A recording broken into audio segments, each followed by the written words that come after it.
Chapter 21. Bestowing Grace. I bow down to Sri Ganesh. I bow down to Sri Saraswati. I bow down to the Guru. I bow down to the family deity. I bow down to Sri Sita Ramchandra. I bow down to Sri Sadguru Sai Nath. At the end of the last chapter, we mentioned about how Thakur and others had darshan of a great person. Listen to the story attentively now. Wasted are the words of a speaker if by listening to them, a listener is not affected and does not show the sign that he is overwhelmed with emotions and gets goose pimples. A narration is worthless if the listeners are not in an ecstasy, not choked with emotions, and if their eyes are not filled with tears of happiness. Baba's speech was captivating. His style of teaching exceptionally good. His arguments were unique. I lay my head at his feet, who reveals something new at every step. One can never be able to meet a holy man till fortune smiles on him. Even if such a person is very close, a sinful person is unable to discover him.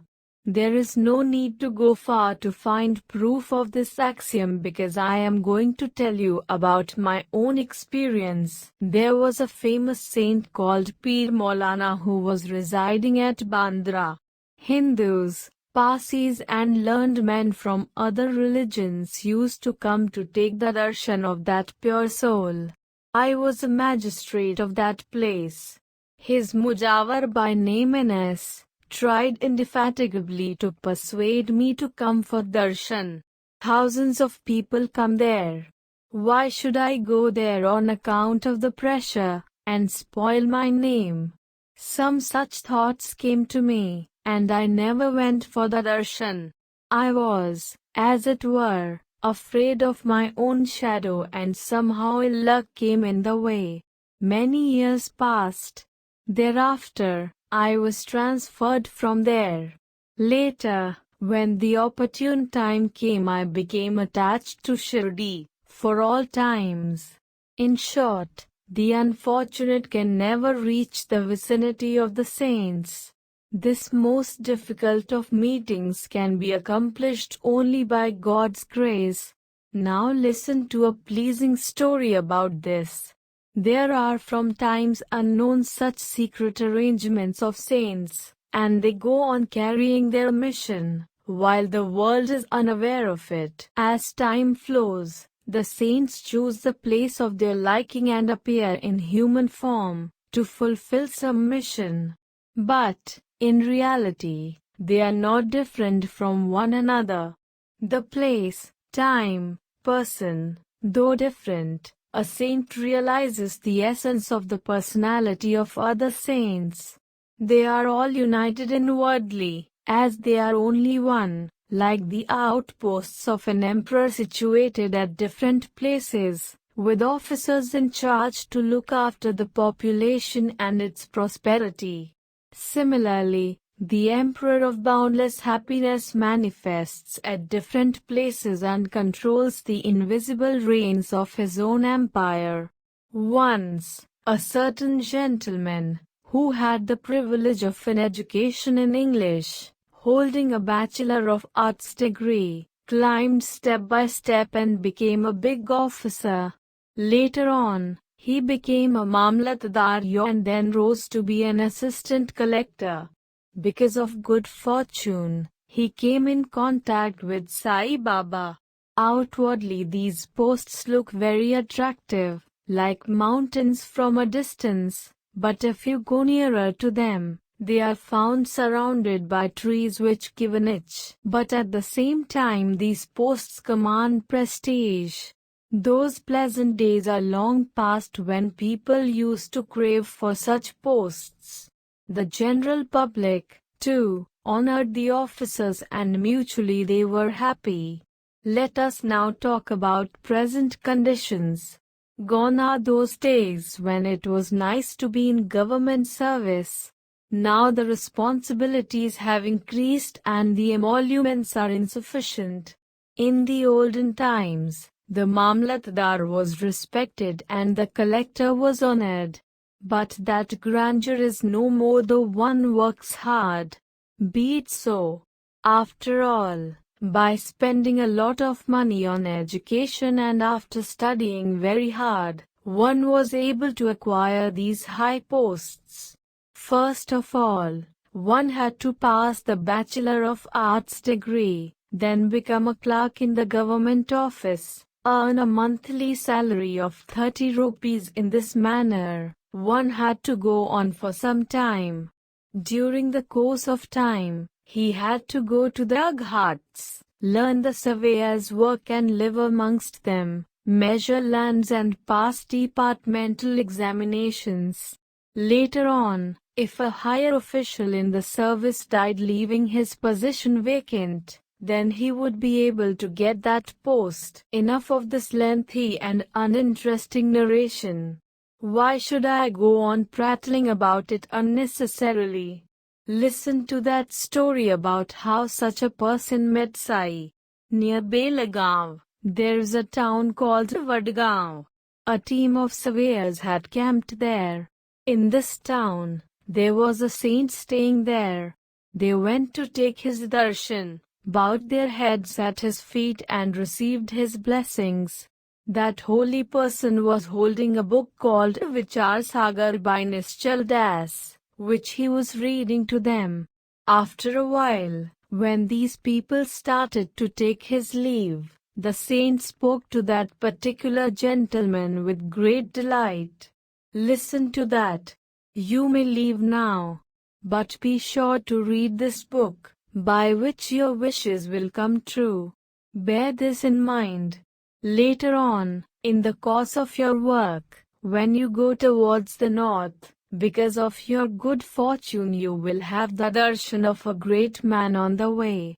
He will show you the path, further on, and will grant you peace of mind. He will give you advice and impress upon you the knowledge of the self. The work there was completed, and he was transferred to Junnar. On the way to Junnar, he had to cross the Nanik Ghat, which was a big obstacle. The road was very formidable and could be traversed only on the back of a he-buffalo, which was the only means of transport. So a buffalo was brought for him to ride on. Later on, the man may become a senior official and may get horses and carriages. But, presently, he had to satisfy himself with the buffalo. There was no choice. It was impossible to climb the ghat on foot. There was no other convenient transport. Such was the speciality of the Nanik Ghat. Thus the conveyance was really unusual. So he took the decision, and a buffalo was made ready. It was saddled and with great difficulty he mounted on it. Though he did mount it, there was a steep climb. The vehicle being, of all things, a buffalo, he was reduced to swinging and swaying and he developed a pain in the back. So be it. The journey ended. The Junnar mission was completed. He got a transfer order and he moved from there. He was transferred to Kalyan, where he made the acquaintance of Chandorkar and heard of Sainath's fame. A desire arose to have his darshan. That chance came the very next day because Chandorkar was planning a trip to Shirdi. He said to him, "Accompany me on this pilgrimage to Shirdi. Let us take Baba's darshan." Both of us could bow down to him, stay there for a day or two and return to Kalyan. But on that very day, in the civil court in Thane, a case was scheduled for hearing. Therefore he had to give up the trip in his company. Nana Sahib coaxed him. "Come along. Baba is great. He will fulfill your desire for darshan." The case is a trivial matter, but how could he be convinced? He was afraid of missing the date for the hearing. How could he avoid these futile visits, which heaven had destined for him? Nana Sahib Chandorkar told him of previous experiences of other people about how their desire for darshan was always fulfilled and the difficulties warded off. But he could not bring himself to believe. He could not help his own nature. He said, "First, let the worry get off my mind. Let the suit get over fast, so be it." He then proceeded to Thane while Chandorkar left for Shirdi. When he returned after the darshan, something wonderful had happened here. Though he was present at the appointed time, the case was postponed. He had also missed going along with Chandorkar and thus he was full of regrets.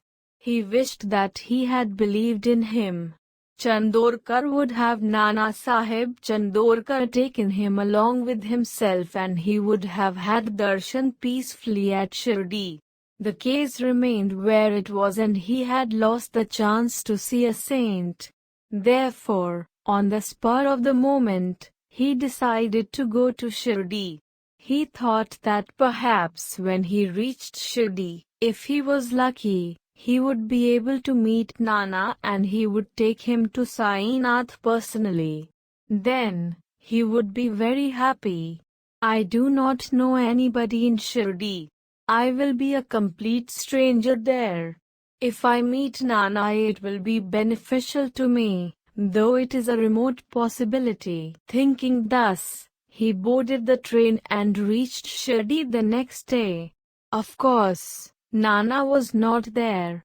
The day he left for his trip was the day when Nana had left Shirdi. By this he was disheartened and felt great disappointment. So be it. He met another friend, a nice man, who took him for Sai's darshan and fulfilled his wish. The moment he set his eyes on him, he was overwhelmed with faith and he prostrated himself.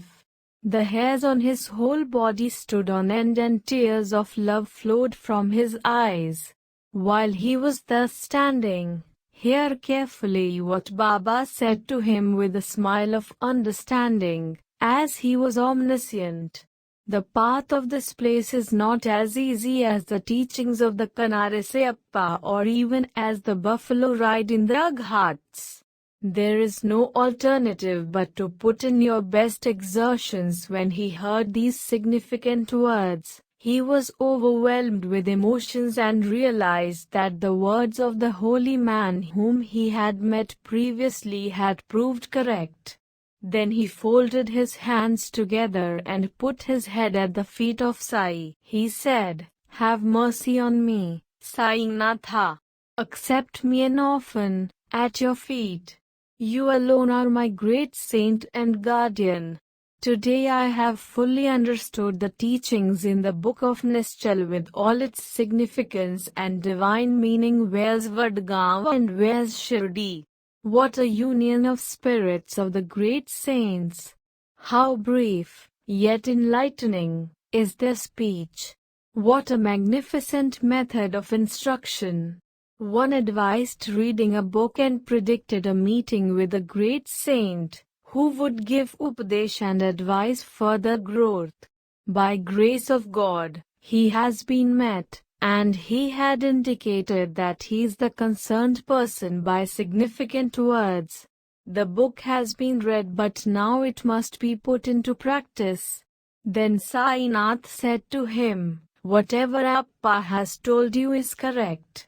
But when you put it into practice, then only your wishes will be fulfilled." Nischal Das Vichar Sagar was mentioned in Vadgaon. Sometime after repeated readings, and after a certain lapse of time, how to put it in practice was taught in Shirdi. First you must read the book carefully, then ponder upon it. With repeated readings, it will lead to total absorption in the subject. Just reading is not enough. It should be put into practice. Otherwise, it is like water on a duck's back. Mere reading is a waste of time till the meaning is not experienced, for which the blessings of a guru, who has the knowledge of the Brahman, is required. Mere bookish knowledge is futile. A simple story depicting the meaning will bring out the importance of faith, which is most essential for attaining the goals of life. Listeners should listen to it for their benefit. Once a resident of Pune, whose name was Anantarao Patankar, who had developed urge for Sai's darshan, came to Shirdi soon. He had heard all the Vedas and read the original Upanishads, along with the commentaries, but his mind remained always restless and peace of mind eluded him. When he had taken Sai Samartha's darshan, Patanakar's eyes were rewarded. After bowing down at his feet, he worshipped him with ritualistic accuracy. Afterwards, with folded hands, he sat in front of Baba, very close to him. Anantarao, who looked very lovingly, asked him with extreme humility, "I have read many books, including the Vedas, the Vedangas and the Upanishads. I have listened to the holy Shastras and Puranas. Yet, why is my mind so despondent? I now feel that whatever I have read has been wasted. I think that even the illiterate devout devotee is better off than me. All my study of books, learning of Shastras is a waste. All this bookish knowledge is futile as long as my mind remains unsteady. Oh, how empty is the effort I have made over the study of etymology. To what purpose is the jap and mantra which does not give peace of mind? How will I then ever acquire the knowledge of Brahman? By word of mouth I have heard that by Sai's darshan all worries are removed and that you show the right direction even in your humorous talk, very easily. Therefore, Maharaj, treasure trove of austerities, I have reached your feet. Give me your blessings, by which I may have peace of mind." Upon which, Maharaj told him a humorous parable by which Anantarao was satisfied and enjoyed the fulfillment of his learning. Those few words are the entire essence of knowledge. I will tell you that story. Be ready to hear it.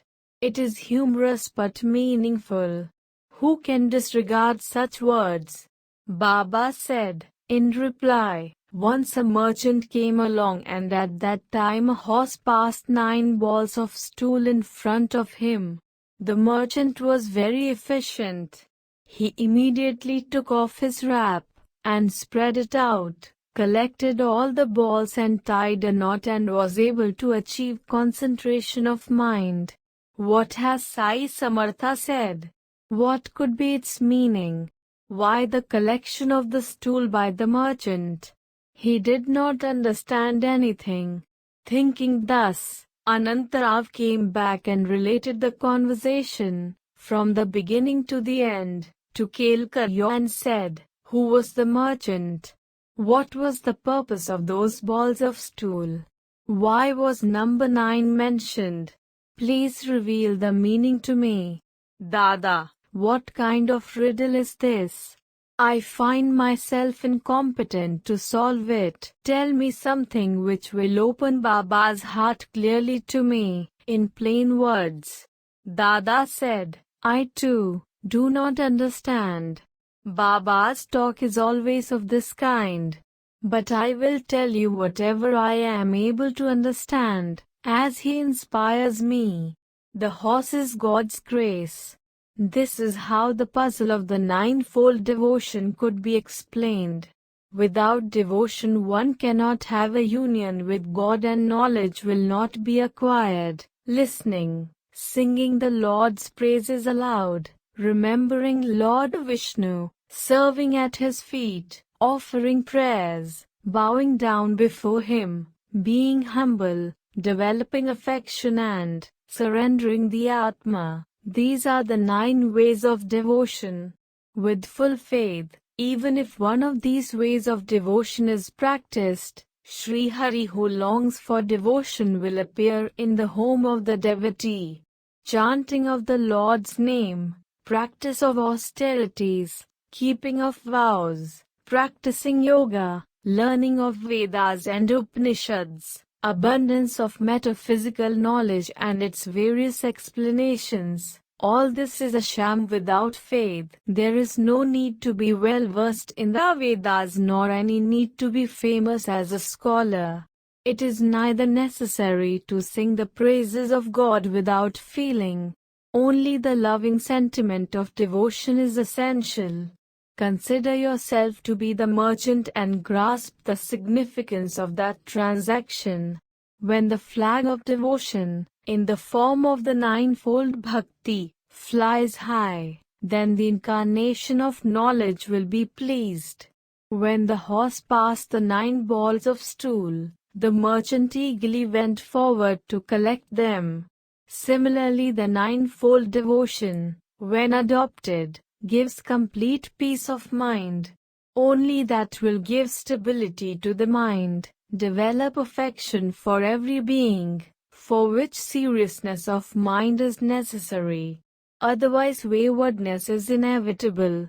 This is what Guru Raya said, with love next day, when Anantarav went to bow down at Sai's feet. He was asked, "Did you gather up the balls of stool?" Anantarav then prayed, "Have mercy on this humble devotee." Then they would be collected effortlessly. Otherwise can one gather such great objects easily? Then Baba blessed him and assured him with the words, "May there be well-being." Anantarav was pleased and enjoyed bliss. Now another short story. Listen to it respectfully. You will come to know about Baba's omniscience and his endeavor to guide towards the divine path. Once a lawyer came and went to the masjid. The moment he arrived, he took Sainath's darshan and bowed down at his feet. He then gave dakshina, without being asked, and went and sat nearby. He felt like listening to Sai's conversation, with respect. Baba then turned his face and uttered words which were meant for the lawyer. The words pierced his heart and the lawyer was repentant. What frauds people are! They touch my feet, offer dakshina also, and abuse me in the heart of hearts. How queer are their ways! Having heard this, the lawyer kept quiet. But he fully understood the significance. He realized that the words were meant for him only. The essence of the words penetrated deep into his mind. Later on, when he went to the Wada, he told Dikshit that Baba's cutting words had hurt him, but they were true. As soon as I arrived, he fired me. But that was a kind of warning to me that I should never indulge in mocking or backbiting anybody. As our Munsif was not keeping good health and he was restless, he took leave from the office and stayed on peacefully here to improve his health.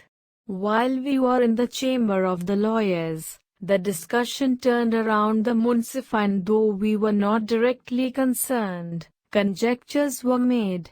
Without medication, just by following Sai, can the physical ailments be cured? Does it befit him who has risen to the status of a Munsif to behave in this superstitious way? While he was being thus reviled, Sai was also belittled. I was also party to a small extent to all this, and that fault of mine was pointed out by Baba. It was not a scolding but a blessing in itself. One should not unnecessarily participate in useless discussion, malign or criticize others, and pass bitter remarks behind the backs of people, and should refrain from indulging in these bad habits. Besides, this is proof that even if there is a distance of 100 kos, Sai is omniscient and knows the heart of every person. Moreover, One more matter became clear, that intervening hills and mountains could not hide anything from Sai. Securely hidden secrets were all open to him. Be it so. From that day onwards, the lawyer decided that in future he would never criticize or utter ill words. That was his vow. Wherever and whatever one does cannot remain unknown to Sai became a firm conviction. The bad habit was given up. He became conscious of doing good deeds because he knew that Sai, as it were, was watching him from all sides, and who can be capable of deceiving Sai? He was thoroughly convinced of this. Though the story concerns the lawyer, it was meaningful in all respects, at all times, and for everybody. The lawyers, the listeners, the speakers and all the devotees of Sai should also take the same vow. I truly pray thus. When the cloud of Sai's grace showers upon us all, we will be contented. There is no doubt about this. All those who are thirsty will quench their thirst. Inexplicable is Sai Nath's greatness. Unfathomable is the meaning of his stories. Boundless are the limits of his biography. He is the incarnation of the Supreme Brahman. Now listen to the story in the next chapter, O you listeners who have faith, with respect. It will fulfill your desires and give peace of mind. Sai Samarth knows the future miseries in the lives of his devotees. He wards them off casually, joking and laughing, in the course of a light conversation. The devotee Hemad surrenders to Sai. Now the present narration is complete. The next story deals with the removal of the difficulties of the devotees. How Sai, the ocean of compassion, is aware of the terrible difficulties to befall his devotees in the future and how he removes them by giving a timely warning.